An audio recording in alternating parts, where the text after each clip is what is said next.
ರುಚಿಯನ್ನು ಅನುಭವಿಸಿ. T V ನೋಡ್ತಾ ಕೂತಿದ್ರೆ ದೋಸೆ ಹಾಕಿದ್ರೆ ಚೆನ್ನಾಗಿದೆಯೇನೋ ದೋಸೆ ಅಂತ ಅಮ್ಮ ಕೇಳಿದ್ರೆ ಹ್ಞೂ ಹ್ಞೂ ಹ್ಞೂ, ಯಾಕಂದರೆ ರುಚಿನ ಅನುಭವಿಸ ಇಲ್ವಲ್ಲ. ಅಮ್ಮ ಕೇಳ್ತಾಳೆ ಹಿಂಗೆ ಬೈತಾಳಲ್ಲ, ಹ್ಞೂ ಹ್ಞೂ. ನೀವು ಒಂಚೂರು ಮಣ್ಣು ಹಾಕ್ಬಿಟ್ಟು ನೋಡೋ, ಸಜ್ಜಿಗೆ ಹಾಕಿದ್ದೀನಿ ಅಂದರೂ ಗೊತ್ತಾಗಲ್ಲ. ಹ್ಞೂ ಹೌದೇನೋ, ಮಣ್ಣಿಗೊಂದು ಸ್ವಲ್ಪ ಸಜ್ಜಿಗೆ ಸಕ್ಕರೆ ಕಲಿಸ್ಬಿಟ್ಟು ಹಾಕ್ಬಿಡಿ, ಹೌದಾ ಹಾಂ ಹಾಂ ಹ್ಞೂ ಅಂತಾನೆ. ಯಾಕಂದರೆ ಗಮನನೇ ಇಲ್ಲ. ಇಷ್ಟು ಮಟ್ಟಿಗೆ ನಾವು ನಮ್ಮನ್ನು ಕೆಡಿಸ್ಕೊಂಡಿದ್ದೀವಿ. ನೀವು ಹೇಳ್ತೀರಾ ನಮಗೆ ಪ್ರಪಂಚಕ್ಕೆಲ್ಲ ಹೇಳ್ಕೊಂಡು ಬರ್ತೀರಾ ಭಾರತೀಯರಿಗೆ ಟೇಬಲ್ ಮ್ಯಾನರ್ಸ್ ಎಲ್ಲ ಕೈನಲ್ಲಿ ತಿಂತಾರೆ ಅಂತ. ಅರೆ ದಿಸ್ ಇಸ್ ಮೋರ್ ಹೈಜೀನಿಕ್. ಚಮಚ ಯಾರದ್ದೋ ಬಾಯೊಳಗೆ ಹೋಗಿದೆ ನನಗೆ ಅದು ನೆನೆಸ್ಕೊಂಡ್ರೆ ಒಂಥರ ಹಿಂಸೆ ಆಗುತ್ತೆ ನನಗೆ. ಯಾರದ್ದೋ ಬಾಯೊಳಗೆ ಹೋಗಿ ಈಚೆ ಬಂದಿದ್ದನ್ನು ತೊಳೆದಿದ್ದನ್ನು ಹೇಗೆ ತೊಳಿತಾರೋ ನಮಗೆ ಗೊತ್ತಿಲ್ಲ. ನನ್ನ ಕೈನಲ್ಲಿ ಕ್ಲೀನ್ ಮಾಡ್ಕೋತೀನಿ. This is more hygienic. ಇದನ್ನು ನಾನು ನಂಬ್ತೀನಿ. This is more trustworthy.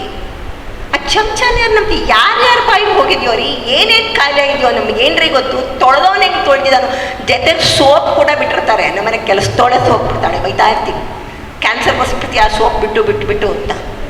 ಆ ತರಹ ಏನೇನಿರುತ್ತೋ ನಮ್ಗೇನ್ರಿ ಗೊತ್ತು. ಇದು ಕೈ ವೆಸ್ಟ್. ಹೋಟೆಲಿಗೆ ಹೋಗ್ತೀರಾ, ಕೈನಲ್ಲಿ ತಿನ್ನಿ. ಫ್ಲೈಟಲ್ಲಿ ಕೂತಿದ್ದೀರಾ, ಈ ಫ್ಲೈಟಲ್ಲಿ ಕೂತ ತಕ್ಷಣ ಅದು ಯಾಕೆ ನಿಮಗೆ ಭಾರತೀಯ ಪದ್ಧತಿ ಮೇಲೆ ಅಷ್ಟೊಂದು ತಿರಸ್ಕಾರ ಬಂದ್ಬಿಡುತ್ತೆ. ಆ ಫ್ಲೈಟಲ್ಲಿ ಒಂದು ಕೆಟ್ಟ ಮುಖದ ಒಂದು ಡಬ್ಬಿ ಕೊಡ್ತಾನೆ, ಏನೋ ಒಂದು ತಿನ್ನೋಕ್ಕೆ 500 ರೂಪಾಯೋ 600 ರೂಪಾಯೋ ಒಂದು ಕೆಟ್ಟ ಮುಖದ ಒಂದು ಇಷ್ಟು ಕೊಡ್ತಾನೆ. ಅದಕ್ಕೊಂದು ಕೆಟ್ಟ ಪ್ಲಾಸ್ಟಿಕ್ ಫೋರ್ಕು, ಆ ಫೋರ್ಕ್ ಹಾಗೆ ಮುರಿದೇ ಹೋಗುತ್ತೆ, ಆ ಚಪಾತಿ ಮುರಿಯೋಕ್ಕಾಗಲ್ಲ ಅಂಥದ್ದೊಂದು ಕೊಡ್ತಾನೆ. ನೀಟಾಗಿ ಕೈನಲ್ಲಿ ತಿನ್ನಿರಿ. ಏರ್ಪೋರ್ಟಲ್ಲಿ ಕೂತ ತಕ್ಷಣ ಏನಾಗೋಗುತ್ತೋ ನಮ್ಮ ಜನಗಳಿಗೆ ಗೊತ್ತಿಲ್ಲಪ್ಪ. ಟಕ್ಕಂತ ಅದೇನೋ ಹೆಂಗೋ ಬೇರೆಯವ್ರ ಥರ ಇರಬೇಕು ಅಂತ ತಿಂತಾರೆ. ತಿನ್ನಿರಿ, ಕೈನಲ್ಲಿ ತಿನ್ನೋದು ನಮ್ಮ ಸಂಸ್ಕಾರ. ಹೇಳಿ ನನ್ನ ಕೈ ಕ್ಲೀನಾಗಿದೆ, ನಾನು ಕ್ಲೀನ್ ಮಾಡ್ಕೊಂಡು ಬಂದಿದ್ದೀನಿ. ಒಂದು ಪಕ್ಷ ಕ್ಲೀನ್ ಇಲ್ಲ ಅಂತ ಅಂದರೂ ಇಲ್ಲಿದೆಯಲ್ಲ, ಇಲ್ಲೇನೋ ಬ್ಯಾಕ್ಟೀರಿಯಾ, ನನಗೆ ಇಮ್ಯುನಿಟಿಯನ್ನು ಬೆಳೆಸಿಕೊಂಡಿರ್ತೀವಿ. ಇಲ್ಲಿ ಏನಿದೆ ಅದಕ್ಕೆ ಇಮ್ಯುನಿಟಿ ನಮಗೆ ಬೆಳೆದಿದೆ. ಇನ್ನೊಬ್ಬರ ದೇಹದಲ್ಲಿ ಇರುವಂತಹ ವೈರಾಣುವಿಗೆ ನಮಗೆ ಇಮ್ಯುನಿಟಿ ಇಲ್ಲ, ನನ್ನದೇ ಇದೆ. ನಾನು ಹುಟ್ಟಿದಾಗಿಂದ ನನ್ನ ಜೊತೆ ಇದೆ, ನನ್ನ ಜೊತೆ ಬೆಳ್ಕೊಂಡು ಬರ್ತಾ ಇದೆ. ಇಲ್ಲೆಲ್ಲ ಇರೋದು, ಇಲ್ಲೆಲ್ಲ ಇರುತ್ತೆ. ಪರೀಕ್ಷೆ ಮಾಡಿದರೆ ಅದಕ್ಕೇನು ಹೆದರ್ಕೋಬೇಕಿಲ್ಲ. ಅದ್ಯಾವುದೋ ಅಡ್ವರ್ಟೈಸ್ಮೆಂಟ್ ಬರುತ್ತಲ್ಲ, ಅವನಿಗೆ ಹೇಳ್ತಾನೆ, ನಿನ್ನ ಕೈ ಎಷ್ಟು ಕೊಳೆ ಇದೆ, ತಿಕ್ಕಬೇಕು, ನಿನ್ನ ಕೈನಲ್ಲಿ ವೈರಸ್ ಇದೆ ಇದ್ರೆ ಇರುತ್ತೆ. ನನಗೆ ಅದು virus, I am so conditioned.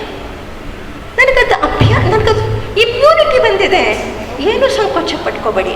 ಫ್ಲೈಟಲ್ಲಾದರೂ ಕೂತೀರಿ, ಅಕಸ್ಮಾತ್ ನಿಮಗೆ ಅದೃಷ್ಟ ಇದ್ರೆ ವೈಟ್ ಹೌಸಲ್ಲಿ ಕರೆದು ನಿಮಗೆ ಊಟ ಹಾಕಿದ್ರು ಅಂತ ಇಟ್ಕೊಳ್ಳಿ. ಇಲ್ಲಿರೋರು ಯಾರೋ ಒಬ್ಬರಿಗೆ ಅಲ್ಲೂ ನೀವು ಚಮಚದಲ್ಲೇ ಊಟ ಮಾಡಿ.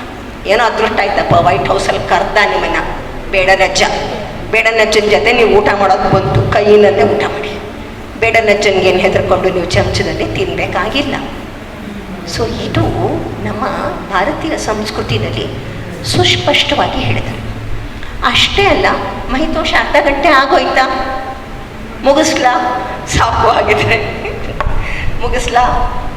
ಇನ್ನು ತುಂಬ ಇತ್ತು, ಕ್ಷಮಿಸಿ. ಇವತ್ತು ನನಗೆ ಹೇಳೋಕ್ಕಾಗಲಿಲ್ಲ, ಕಾರಣಾಂತರಗಳಿಂದ ನಾನು ಬೆಂಗಳೂರಿನ ವ್ಯವಸ್ಥೆಗೆ ನಾನು ಬೈಬೇಕಾಗಿ ಬರುತ್ತೆ. ಹಾಗಾಗಿ ಇಲ್ಲಿಗೆ ನಿಲ್ಲಿಸ್ತಿದ್ದೀನಿ.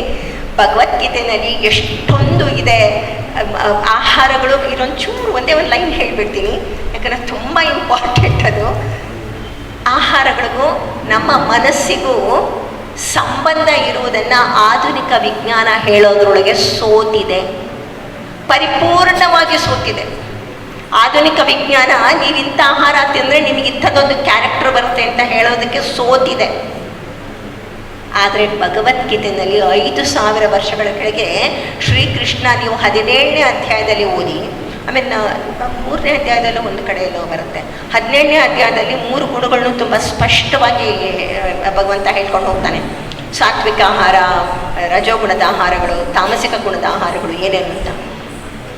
ಅದಕ್ಕೆ 2 ಉದಾಹರಣೆ ಕೊಟ್ಬಿಡ್ತೀನಿ. ಅದು ಕೂಡ ಬಕ್ವಾಸಲ್ಲ, ಸತ್ಯ. ಈಗ ನಾನೇ ಹೇಳಿದ್ರೆ ನಾನು ಸತ್ಯಾಹಾರಿ, ಅದಕ್ಕೆ ನಾನು ಬೋಸ್ಟ್ ಮಾಡ್ಕೋತೀನಿ ಅಂತ. ನಾನು ಹೇಳಿದ್ದಲ್ಲ, ಬೇರೆಯವ್ರು ಹೇಳಿದ್ದನ್ನು ನಾನು ಹೇಳ್ತೀನಿ.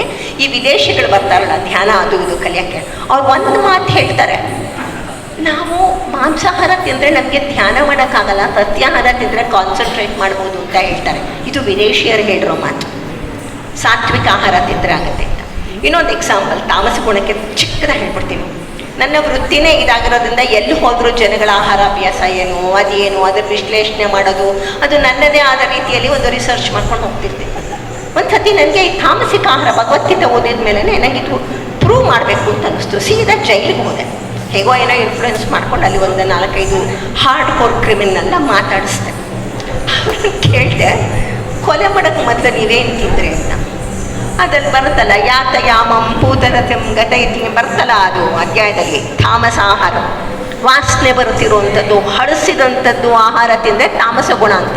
ಅವ್ರು ಎಲ್ಲರೂ ಮಾಂಸ ಯಾವಾಗಲೂ ಹಳಸುತ್ತೆ, ಕಡಿಯೆಲ್ಲ ಕೊಳೆಯುತ್ತೆ. ಕಳಿಯೋದಕ್ಕೂ ಕೊಳೆಯೋದಕ್ಕೂ ವ್ಯತ್ಯಾಸ ಇದ್ದಾನೆ, ಇವತ್ತು ಹೇಳೋಲ್ಲ ಅದನ್ನು.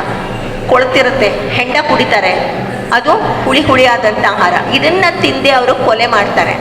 ನಾನು ಸುಮ್ಮನೆ ಕೇಳಿದೆ ಅವರನ್ನು, ನೀವು ಯಾಕೆ ಇಡ್ಲಿ ಸಾಂಬಾರು ತಿನ್ಕೊಂಡು ಕೊಲೆ ಮಾಡಲಿಲ್ಲ ಅಂತ. ಅವರು ನನ್ನ ಕಡೆ ಎಷ್ಟು ತುಚ್ಛವಾಗಿ ನೋಡಿದ್ರು ಅಂತಂದರೆ ನನಗೆ ತಲೆನೇ ಸರಿಗಿಲ್ಲ ಅನ್ನೋ ಥರ ಹೀಗೆ ನೋಡಿದ್ರು ಅವರು ನನ್ನನ್ನು. ಅಂದ್ಕೊಂಡೆ, ಸಹಜ, ನೀವು ಹಾಗೆ ನೋಡೋದೇ ಸಹಜ, ಯಾಕೆಂದರೆ ನೀವು ತಿಂದಿರೋಂಥ ಆಹಾರ ಅಂಥದ್ದೇ. ನೋಡಿ, ಇಲ್ಲಿ 2 ಪ್ರೂಫ್ ಸಿಗುತ್ತೆ. ನೀವೇ ಇಂಥ ಪರೀಕ್ಷೆಗಳನ್ನ ಮಾಡಿ ನೋಡಿ. ಕೊಲೆ ಮಾಡಿದವನು ಏನು ಮಾಡ್ತಾನೆ, ತುಂಬ ಮೋಸ ಮಾಡ್ತಾ ಇರ್ತಾನಲ್ಲ ಯಾವಾಗಲೂ, ಅವನ ಆಹಾರಗಳು ಹೇಗಿರುತ್ತೆ ಅಂತ ಭಗವಂತ ಅದನ್ನು ಬಹಳ ಸ್ಪಷ್ಟವಾಗಿ ಹೇಳಿದ್ದಾನೆ. ಸಾತ್ವಿಕ ಆಹಾರಗಳು ಸಾತ್ವಿಕ ಗುಣವನ್ನು ಕೊಡುತ್ತೆ, ಸಾತ್ವಿಕ ಗುಣದವರು ಸಾತ್ವಿಕ ಆಹಾರವನ್ನು ಆರಿಸ್ಕೋತಾರೆ ಅನ್ನೋದು ಇನ್ನೊಮ್ಮೆ ಮನೆಗೆ ಹೋಗಿ 17ನೇ ಅಧ್ಯಾಯವನ್ನು ಓದಿ. ಸೊ ಆಧುನಿಕ ವಿಜ್ಞಾನ ಹೇಳಿಲ್ಲ ಅಂದ ಮಾತ್ರಕ್ಕೆ ಭಗವದ್ಗೀತೆಯಲ್ಲಿ ಹೇಳಿದ್ದು ಸುಳ್ಳಲ್ಲ, ಭಗವದ್ಗೀತೆಯಲ್ಲಿ ಹೇಳಿದ್ದು ಸತ್ಯ.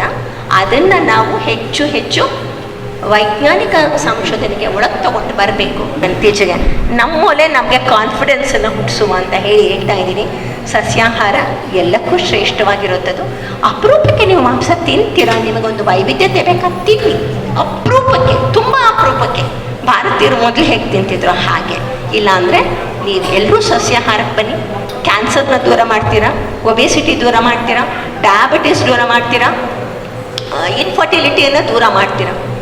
ಎಷ್ಟು ಕಾಯಿಲೆಗಳನ್ನು ನೀವು ಸಸ್ಯಾಹಾರ ತಿಂದರೆ ದೂರ ಮಾಡ್ತೀರಾ. ಇದರ ಹಿಂದೆ ಭಾರತೀಯ ಹಿಂದೂ, ಮುಖ್ಯವಾಗಿ ಹಿಂದೂ ಆಹಾರ ಸಂಸ್ಕೃತಿ ನಮಗೆ ಶತಮಾನಗಳ ಕೆಳಗೆ ಸುಸ್ಪಷ್ಟವಾಗಿ ಹೇಳಿಬಿಟ್ಟಿದ್ದಾರೆ. ಭಗವಂತ ಹೇಳ್ತಾನೆ, ಅದು ಭಗವದ್ಗೀತೆಯಲ್ಲೇ ಬರುತ್ತೆ, ನಿನ್ನ ಆಹಾರ ನೀನು ತಿಂತಿದೆಯಲ್ಲ ಅದು ನೀನು ಸೃಷ್ಟಿ ಮಾಡಿದ್ದಲ್ಲ, ನಿನ್ನ ಒಳಗಡೆ ಹೋಗ್ತಿದೆಯಲ್ಲ, ಜೀರ್ಣ ಆಗ್ತಿದೆಯಲ್ಲ ಅದು ನೀನು ಜೀರ್ಣ ಮಾಡಿದಲ್ಲ, ಅದು ನಾನೇ ಜೀರ್ಣ ಮಾಡಿದ್ದು ಅಂತಾನೆ. ಅದಕ್ಕಿಂತ ಒಂದು ಉದಾಹರಣೆ ಕೊಟ್ಬಿಡ್ತೀನಿ. ಏನು ಅಂತ ಹೇಳಿದ್ರೆ, ಪ್ರಕೃತಿಯಲ್ಲಿದೆಯಲ್ಲ ಇಷ್ಟೊಂದು ಪದಾರ್ಥಗಳು, ಅದನ್ನು ನಾವು ಸೃಷ್ಟಿ ಮಾಡಿದ್ವಾ? ಇಲ್ಲ, ಖಂಡಿತ ಭಗವಂತ ಸೃಷ್ಟಿ ಮಾಡ್ತಾರೆ. ಆದರೆ ನೀವು ಹೇಳೋದು ಜೀರ್ಣ ಮಾಡ್ಕೊಳ್ಳೋದು ನಾನೇ ಅಂತ. ಎಲ್ರಿ ನೀವು ಮಾಡ್ಕೊಂಡ್ರಿ? ಆಹಾರ ಒಳಗೆ ಹೋದ ತಕ್ಷಣ ನಿಮ್ಮ ನಿಯಂತ್ರಣದಲ್ಲಿ ಇಲ್ಲ. ಆ ಪ್ರೋಟೀನ್ ನೋಡಿದ ತಕ್ಷಣ ಪ್ರೋಟೀಯಸ್ ಬರುತ್ತೆ. ನೀವು ಹೇಳಿಬಿಡಿ ನೋಡೋಣ ಮೆದುಳಿಗೆ, ಪ್ರೋಟೀಯಸ್ ಬರಬೇಡ ನಿಂತ್ಕೊ ಅಂತ ಹೇಳಿ. ಇಲ್ಲ, ನಿಮ್ಮ ನಿಯಂತ್ರಣದಲ್ಲಿ ಇಲ್ಲ. ಅದು ಕೂಡ ಭಗವಂತನ ನಿಯಂತ್ರಣದಲ್ಲೇ ಇದೆ. ಅದನ್ನೂ ಹೇಳ್ತಾನೆ ಭಗವಂತ ಭಗವದ್ಗೀತೆಯಲ್ಲಿ. ಸೊ ಇಷ್ಟೆಲ್ಲ ಇರುವ ನಮ್ಮ ಈ ಆಹಾರ ಸಂಸ್ಕೃತಿಯನ್ನು ನಾವು ದೊಡ್ಡವರು ಆ ಮಕ್ಕಳಿಗೆ ಪಾಸ ಮಾಡಬೇಕು. ಆ ಮಕ್ಕಳು ಅದನ್ನು ಪರಿಪಾಲಿಸ್ಕೊಂಡು ಬಂದರೆ ನಮ್ಮ ಹಿಂದೂ ಆಹಾರ ಸಂಸ್ಕೃತಿ ಯಾವತ್ತಿಗೂ ಜೀವಂತವಾಗಿ ಇರುತ್ತೆ. ಇಷ್ಟು ಹೇಳಿ ಮುಗಿಸ್ತೀನಿ.